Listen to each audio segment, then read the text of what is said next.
Let's take it here and read here, verse 11. And do this, knowing the time, that now it's high time to awake out of sleep, for now our salvation is nearer than when we first believed. The night is far spent, the day is at hand. Therefore let us cast off the works of darkness, and let us put on the armor of light.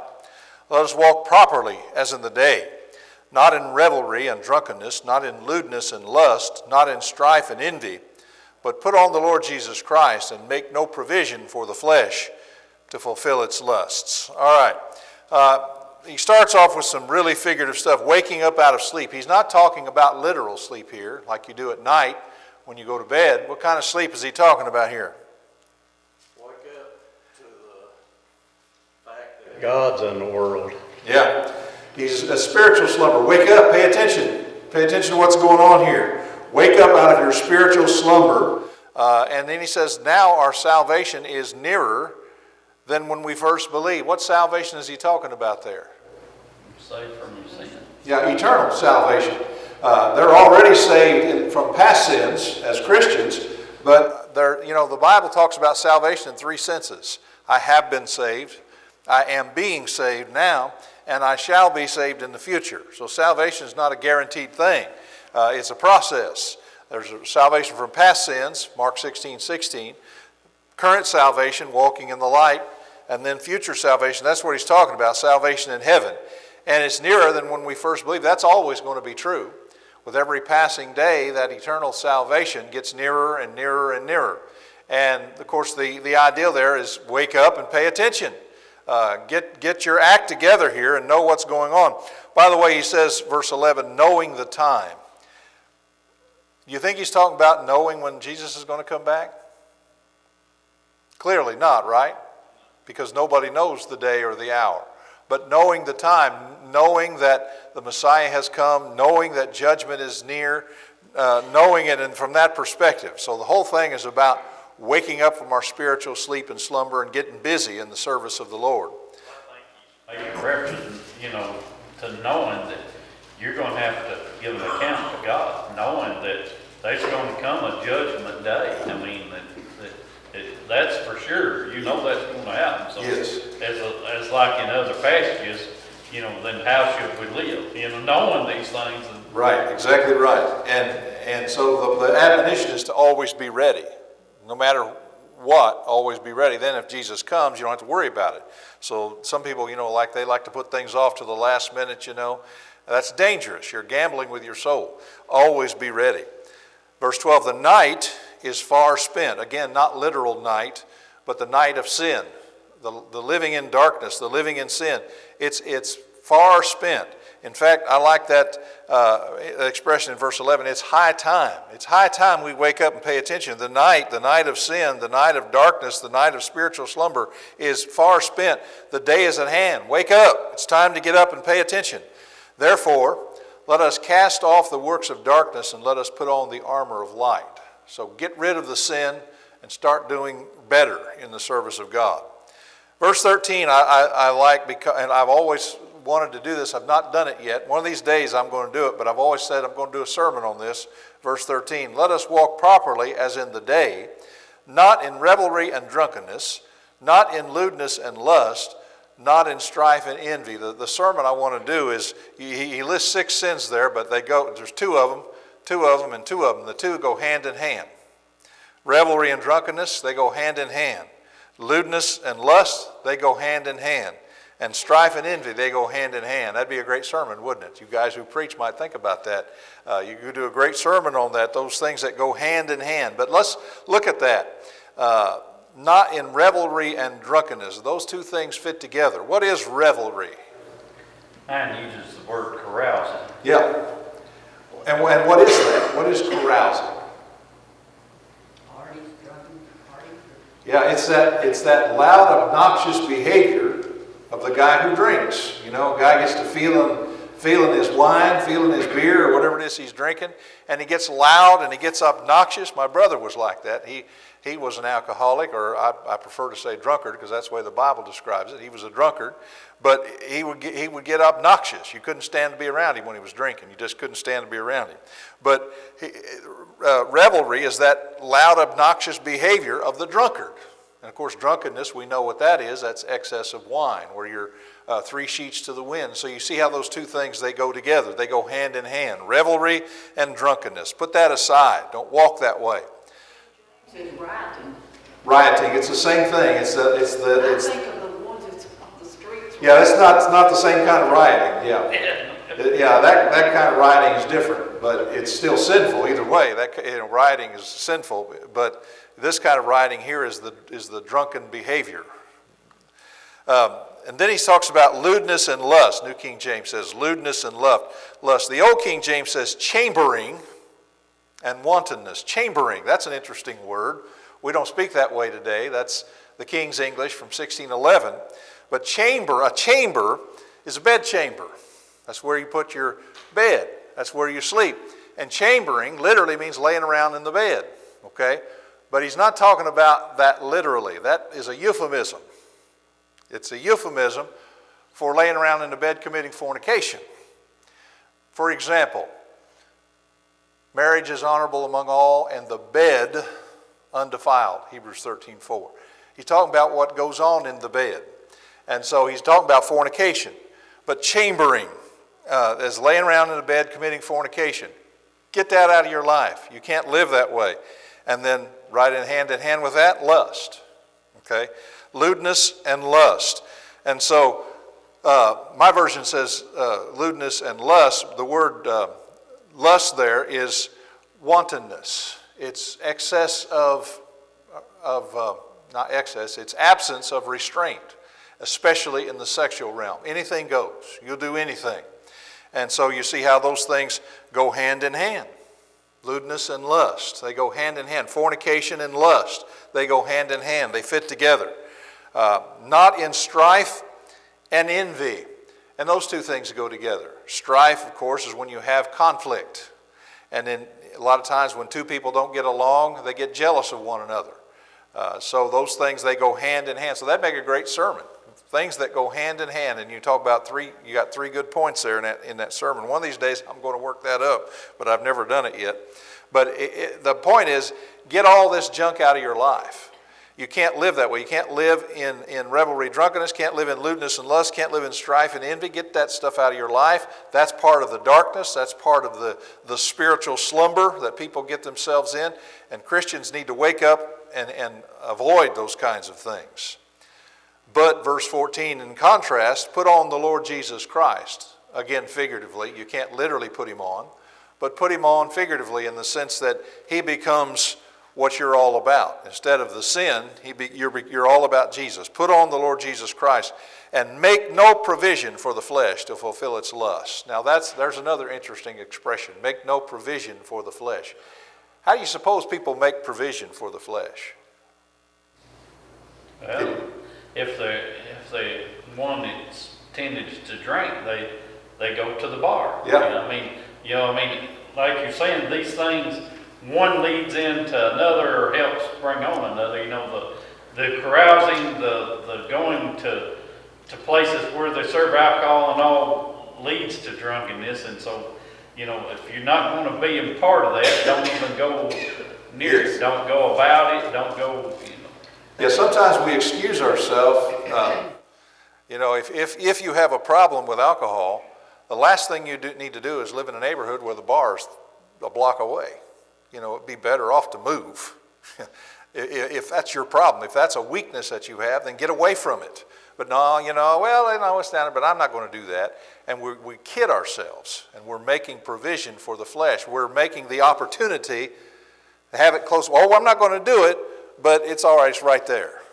And sometimes we have movies piped into our home. Well, I got to get this to get these other channels, and sometimes that may be true, but maybe if you have a real problem watching pornography, maybe the best thing for you is to get that TV out of your house. If you have issues watching pornography and you have to buy the channels to get this so you can get this, then maybe you should just get the TV out of your house if that's your issue. But the point is, we sometimes consciously or subconsciously make it so sin is close.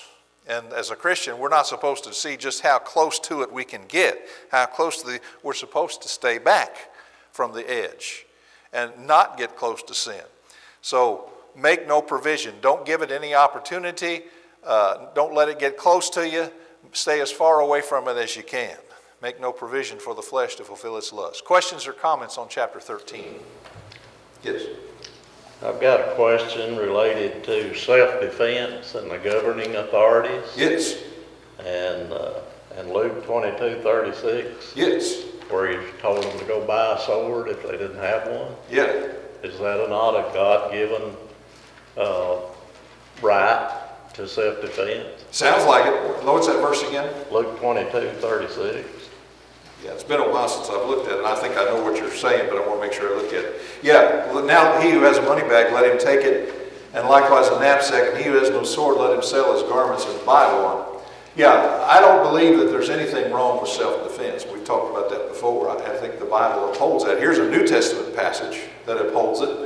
And then we talked about the one in Exodus. You know, if a thief is found breaking into your home and he's killed, there shall be no guilt for his bloodshed. So protecting self, protecting property of your property, I think is biblically sanctioned. I don't think there's anything wrong with that. Most of the time civil government acknowledges that, although that may change in the future, but most of the time civil government acknowledges that. But I think it's right and proper. You know, in our day we wouldn't buy a sword necessarily, we'd probably buy a gun or something like that, but it's the same principle. But isn't the statement make no provisions for the flesh? Doesn't that include also not just being concerned about building a bigger house or a bigger barn or everything that your mind craves that you have to outdo people? Yeah, I think it would include that. Covetousness is an issue, and maybe that's where you're headed with this. The idea of covetousness, I have to have this. And, you know, it's one thing to be successful, that's great, but we can, if we're not careful, we can get so focused that I have to have more, I have to have bigger, I have to have nicer, and you don't. You can live with less. People do it all the time. But I think it's one thing to be successful. That's great. That's God's blessing. But it's another thing to let that success go to your head and you become covetousness and grasping for more and more and more, because that leads you down a pathway where you forget God and sometimes where you might even do dishonest things to get more. And it's a fine line, you know, this idea of how we handle wealth. There's nothing inherently wrong with wealth. In and of itself, there's a lot of wealthy Christians in the Bible and wealthy people of God. Abraham was wealthy. Job was wealthy. There's nothing inherently wrong with it, but there are dangers attached to it, and we have to be aware of that. We don't need to let it get our mindset to have anything, use it, I don't know how to put it, but to want to flaunt it, to want to have more than others, to get the game of trying to outdo and use it against somebody else, basically. Yeah. Well, I've got this, I'm building this bigger than yours. Yeah, the issue with money is how we get it. Did we do it honestly, or did we steal, or did we cheat? Our attitude toward it, you know, do we covet it? Do we, cling to it no matter what? And what we do with it. That's the issue with money. Money in and of itself isn't the problem. It's how we get it, our attitude toward it, and what we do with it. That's the problem. And so we have to be very careful that we do it in a righteous way and handle it in a righteous way. Did I answer your question? Yes. Okay, and just go ahead, Chad. I always thought of that. People want more. I mean, it's just man nature for the most part. As long as you stick, don't fall away from the Word or fall away from God, people always want to build, a nicer house or another barn to keep your stuff in, or have more cows, whatever. Yeah.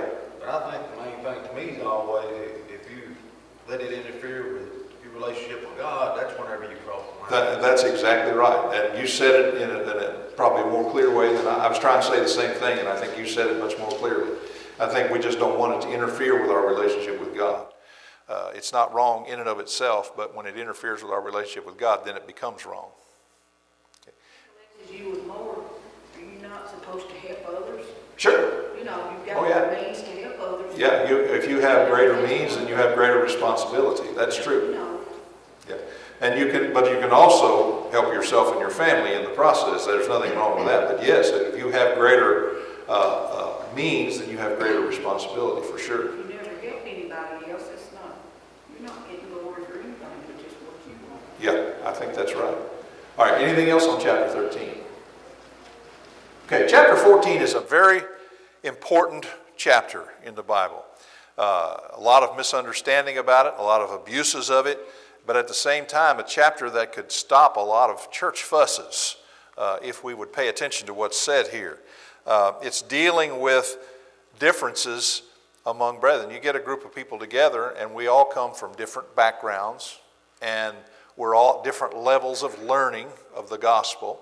You know, you have your new convert, you have your Christian who's been a Christian for 50 years, and all the knowledge that goes with that, and then you have everything in between. In every congregation it's like that. It's always in a state of flux as far as the knowledge of the people and the applying of that knowledge. And we have to kind of think about that, and not everybody that comes through the door is going to be on the same page with you on everything. It's just a fact. And we have to learn to kind of deal with those things. It would be great if we were always on the same page, but we're just not. It's just a fact. I've never been in a congregation anywhere where everybody believes everything exactly alike 100%. That doesn't exist. That's fantasy land. I think a lot of preachers wish it existed, and they, in their minds, they think it exists, but it doesn't. It just simply doesn't. So Romans 14 becomes very important. And the little background here, Romans 14, you've got a congregation here in Rome that's made up of Jews and Gentiles. And the Jews have been taught since they were that high, before the gospel came along, there are certain foods you don't eat. There are clean foods and unclean foods. And there's the Sabbath day. You can't miss the Sabbath. You've got to observe the Sabbath day. They've been taught this all their life. And all of a sudden along comes the gospel, and the law of Moses has been done away. And you might know that intellectually, but it takes a long time for that to apply or to break through in your mind, you see. And so you had Jews, well, I still have issues working on Saturday. Fine. And that says you have to work on Saturday. But sometimes the Gentiles might say, well, what's the matter with you? Why won't you work on Saturday? What's wrong with you? Are you a weakling? Don't you understand? And so you have issues, people picking at each other, issues like that. And then, so you got the meats and you got the days and different things like that. And that's the background of this chapter. He's trying to teach a church that's made up of Jews and Gentiles with totally different backgrounds how to get along with each other until they all learn and come to a mutual understanding. That's one of the things about when you're in a local church, the longer you're there and the more you learn, theoretically, we should all grow closer together in terms of our knowledge. Our knowledge should be more and more and more on the same page. But at the same time, that's always going to be in flux because you're going to have new people coming in and old people leaving all the time. So it's always going to be in a state of flux. Now, it's important to understand some of the things about Romans 14 before we get into the text. It's abused a lot. And so we'll talk about that. On the liberal side, there are people who abuse Romans 14 and say, well, we need to accept sin and false teaching.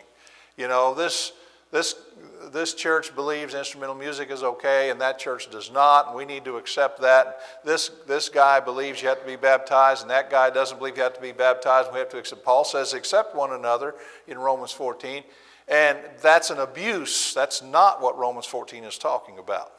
See, that's the liberal abuse. The liberals will abuse Romans 14 to get us to accept everything. Anything and everything that comes down the pipe. Well, we just got to swallow that. Paul said we got to receive one another. And that's the liberal views. Compare Romans 14 verse 1 and then flip over to chapter 16 and verse 17. It's in the same book. That's the reason it's important to compare these passages.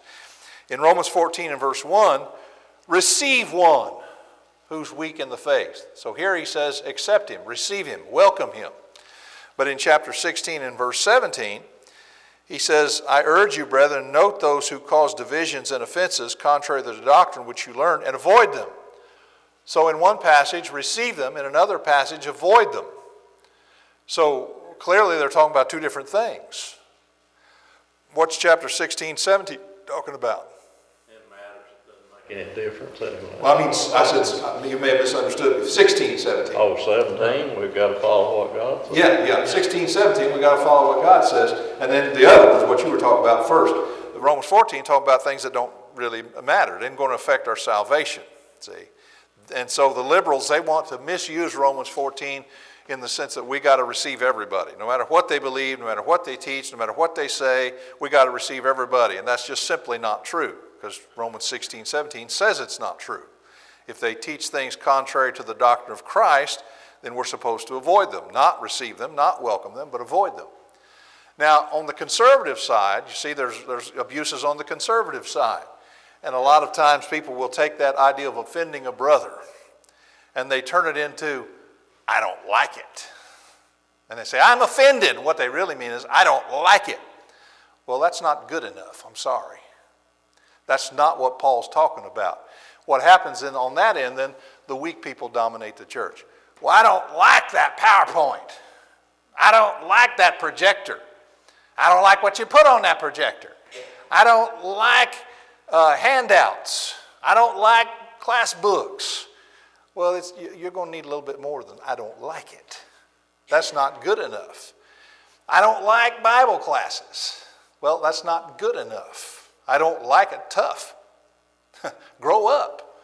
But this is what happens on the conservative end. People abuse Romans 14 and they'll say, well, you're offending me, so you got to stop using the PowerPoint. You're offending me, so you got to stop having Bible classes. You're offending me, so you got to stop having Sunday night communion. And what they really mean is, I don't like it, and everybody's got to kowtow to me. That's not what Romans 14 is about either. That's abuse on the other side.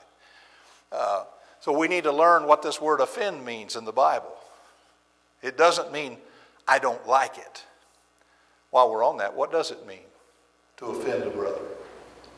Well, to offend a brother, to me, it may be more that you're trying to encourage him to go against his conscience, to do something you're trying to get him. You're trying to get him to sin, or you're trying to get him to violate his own convictions. You're trying to force him to do it.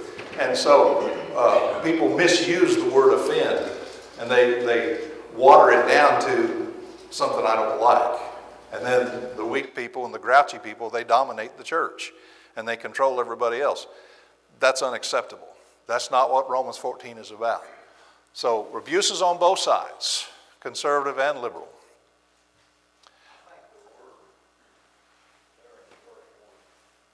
Faith. I think he's talking about the faith, the true faith. Yeah. So that's where the problem is.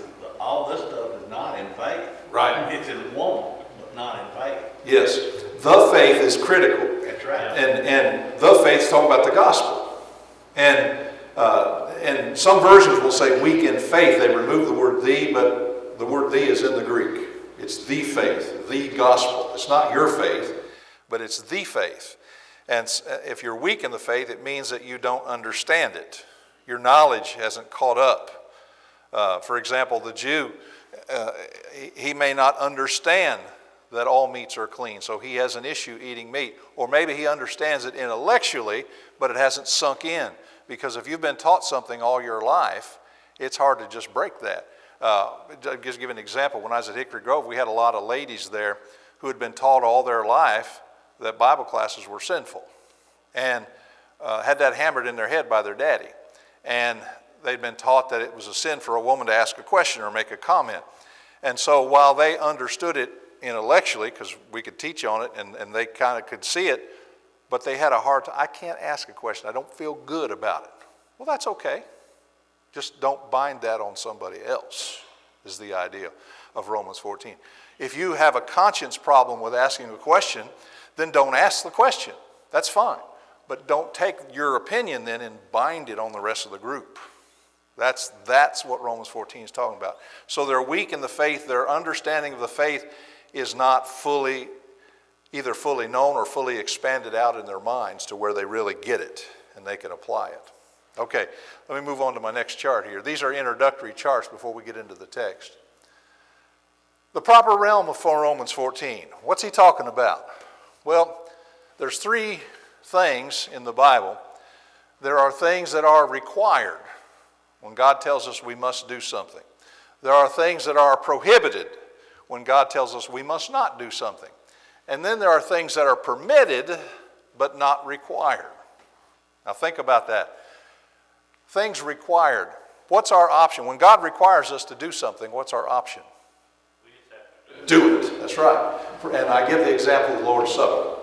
Lord Jesus took bread and he said, take this, eat it. This is my body which is broken for you. Do this in remembrance of me. You don't have a choice about that. The Lord said, do it, do it.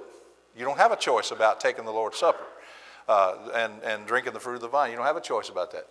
Things prohibited. The works of the flesh are evident, which are adultery, fornication, uncleanness, and on he goes. And when it comes to that, what's our obligation? Don't do it. Don't do it. That's right. You don't have a choice. You don't do it. It's never right to do those things. But then there's a third realm where God has allowed you to do things, but you don't have to do them. Now let's think about Romans 14 for a second. Eating meat. Do you have to eat meat? You don't have to eat meat. One of the ladies that was here last week from Fisher, she's a vegetarian. And that's fine. You don't have to eat meat. There's nothing in the Bible that says you have to. Poor souls, I can't imagine not eating meat. I don't feel like I've eaten if I don't have some meat. I don't feel like I've eaten. But there are people who, for one reason or another, whether it's a biblical conviction or whether it's just a personal thing, and God doesn't require that you eat meat. So it's permitted, you can eat it, but it's not required. That's what Romans 14, that's why I got the little check mark there. That's what Romans 14 is talking about. Things permitted, but not required. Now, he talks about the days there in verse 5. Do you have to work on Saturday? Nothing says you have to work on Saturday. So if you were a Jew and you became a Christian and you still had a little issue with working on, well, that's fine. Don't work on Saturday. You don't have to work on Saturday. There's no law that says you have to work on Saturday. So stay home. Don't work on Saturday. That's fine. It's permitted that you stay home on Saturday and not work, but it's not required, you see. So this is the realm of Romans 14. God did not care if you ate meat or not. It doesn't make one bit of difference to him. It has no bearing on whether or not you go to heaven or not. You don't have to eat beef to go to heaven. You don't have to eat pork to go to heaven. But it'll taste better. And God didn't care if you worked on Saturday or not. It didn't make any difference. Now, think about how that would apply today. Say we converted somebody out of the Seventh-day Adventist Church. Think about that for a second.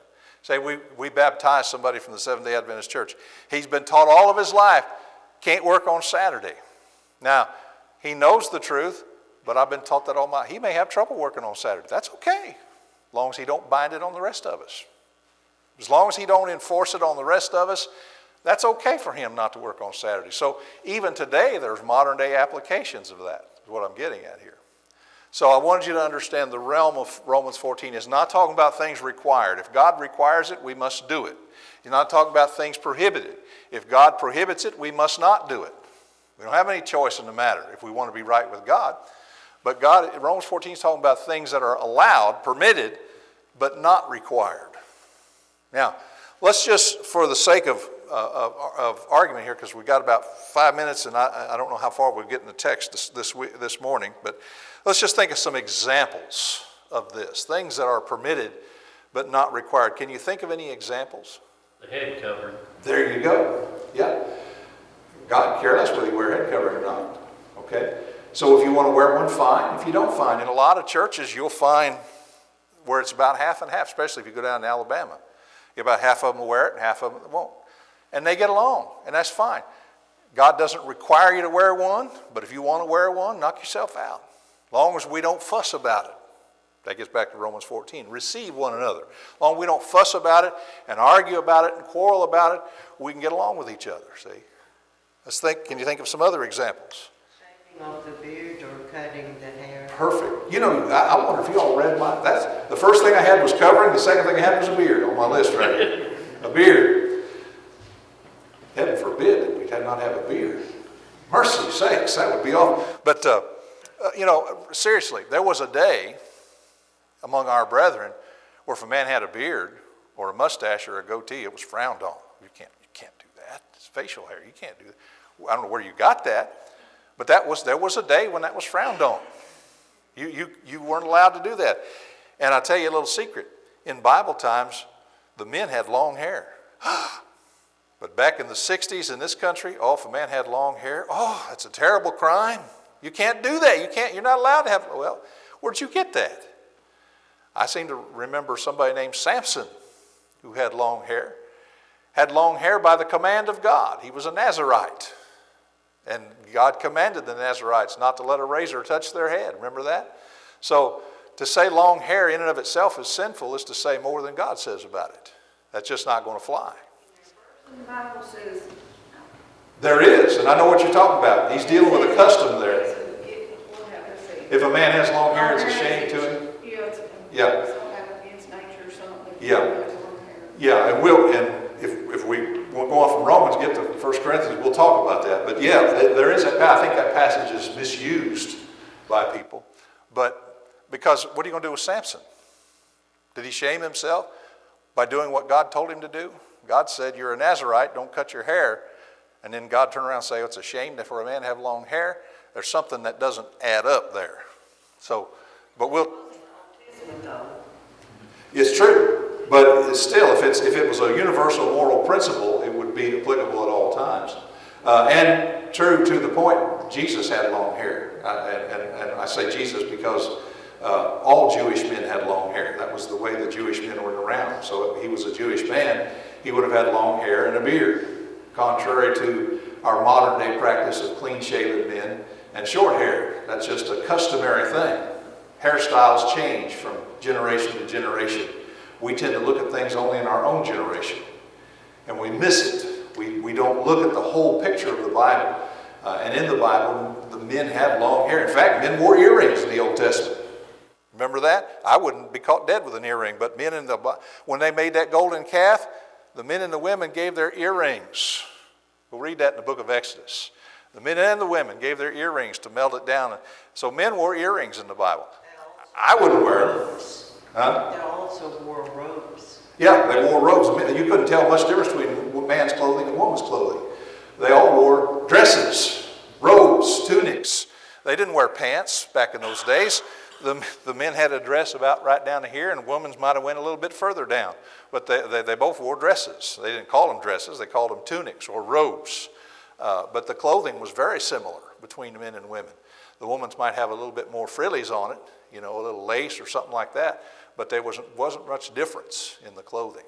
So, Arlene was talking about is actually in 1 Corinthians. 1 Corinthians 11, that's right. And I was going to tell, we'll get to that eventually. If we keep going through here, we'll get to that eventually. But I didn't want to get bogged down in a study about hair this morning. But dress for worship, here's another example. Do you have to wear a suit and tie? There was a day among God's people, well, if you don't wear a suit and tie and women don't wear a dress, why, that's terrible. Well, I can't believe she wore slacks. I can't believe she wore slacks to church. And where'd you get that? Did you get that out of the Bible? You didn't get that out of the Bible. So we end up binding our think-sos on people and causing trouble over our think-sos instead of over what God actually said. That gets into traditions. Traditions, that's right. Do the men have to, and in fact, at one time when I served as an elder up in Fishers, there was a few that wanted to make the men wear ties at the table. And I told them, I said, folks, I don't think we have that much authority as elders. I said, I don't think we have that kind of authority to make a man wear a tie at the table. I said, I don't think we have that kind of authority. And of course, they weren't happy with me, but I just don't think we have the authority to say, you have to wear a suit and a tie at the table. Well, if I can say that, then why can't I say you have to wear a suit and a tie out there in the pew? And where do we stop? Where do we draw the line? Say, yes. If your heart ain't right, it don't matter what kind of clothes you got on. That's right, that's right. I think you ought to give the Lord your best. I agree. Yeah. I mean, you can go to a wedding and be, dressed up, but then you come to church and you just, That's true. I'm not advocating that we see how slouchy we can be. I'm not saying we should see how slouchy we can be, but I'm just saying there's no specific, has to be suit, has to be tie, has to be dresses, has to be skirt. There's nothing specific in the Bible in those regards. And we sometimes confuse our think-sos and our 20th century or 21st century thinking with the Bible. We need to be very careful about that because that's the very thing Paul's trying to avoid here. Let's not fuss and fume and growl and divide over all these little piddly nothings when we got more important things to worry about. We're out of time. I went about a minute over.